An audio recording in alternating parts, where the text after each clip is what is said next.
You know of the happening in Delta State since on the 14th of this month, and it is necessary for me to brief the Commander-in-Chief, and that's what I've come to do, the full details of what happened.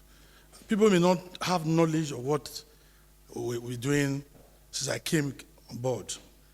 Since last year, we're enjoying peace in Delta State, and we commend all the security agencies. But a fortunate thing happened last week that people who doesn't know, have knowledge, start talking.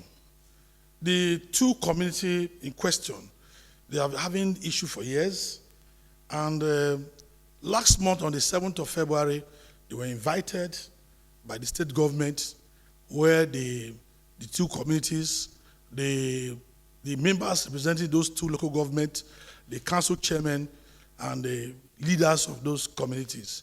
And they agreed to work together, and they signed peace accord.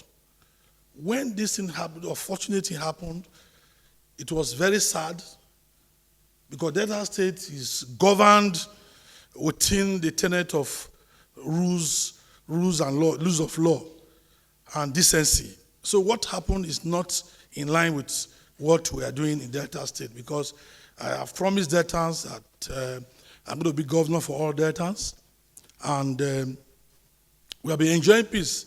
And one of my more agenda is that we will enhance peace and security, and that's what we have been doing.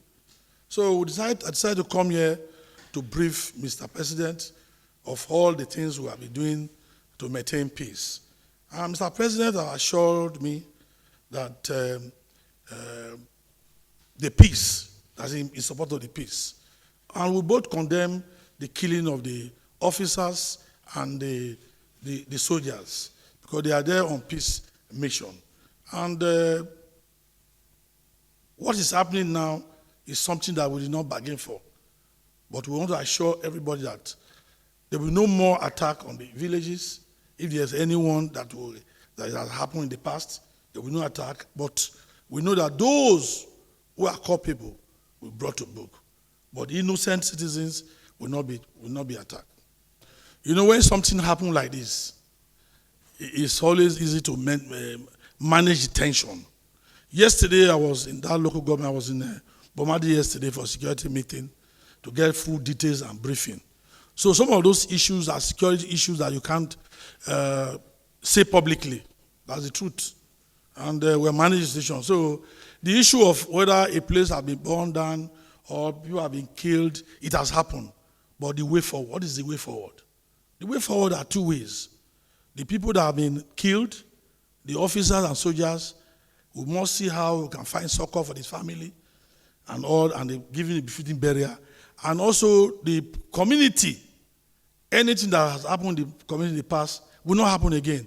We assure them, but the people who are culpable will be brought to book. Well, like I said, we are still on it. By the time I get back, I'll get more details. Well, first and foremost, the community people, the place has been deserted. So the issue was whether you've been able to see the community leaders. No. I've not been able to. So we only gotten full briefing from the army, and we're on it, because this week the National Council are going to meet and discuss. I'm going to invite stakeholders. We're on top of it. Not one-sided story. Like I told you about what has been happening before now, the peace accord. So it's not one-sided story. You know the terrain of that place, the Okuama terrain, you must go by boat. Where I visited was Bomadi. Like I said, we had a meeting yesterday with the security heads, where the